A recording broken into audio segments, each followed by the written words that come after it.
Hawakan dito sa celebrity. Wala. Lumipad. Wala. Kumakain ng ice cream eh. May ice cream. Yun lang. Yung lolo ko. Ang lolo mo. Kaya ako nabanggit ka, kung malalim yung dagat. Ayun ba yung lolo ko?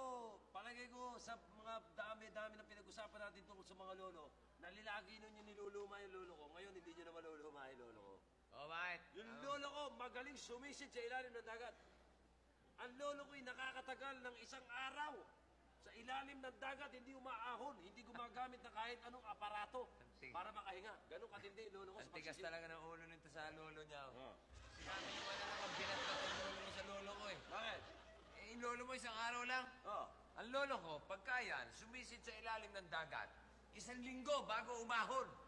Walang ano yun ha, walang mga scuba ng mga... Walang... Sandali lang, mga pare. Sandali lang. Ayan ka na naman, ha? Hindi. Ito'y magtatanong lang ako. Yan ba lolo mo, Tito?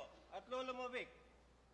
After sumisid ng matagal sa ilalim ng dagat, pag-ahon, wala bang naikekwentong mga kasaysayan sa inyo? Gusto ko na malaman, wala bang naikekwento? Meron. Yung lolo ko, ang kwento niya, pag nandun daw siya sa ilalim ng dagat, isang buong araw kasi siya ron eh. Nakikita daw niya na meron daw bahay doon sa ilalim ng dagat. Yun daw nabubunan niya. Ganon din ang kwento ng lolo ko. May nakikita siyang bahay doon. Talaga? Oo. Yun. Bakit? Ano naman ang koneksyon nun sa pagsisid? Kasi yung lolo ko, doon nakatira sa bahay na yun.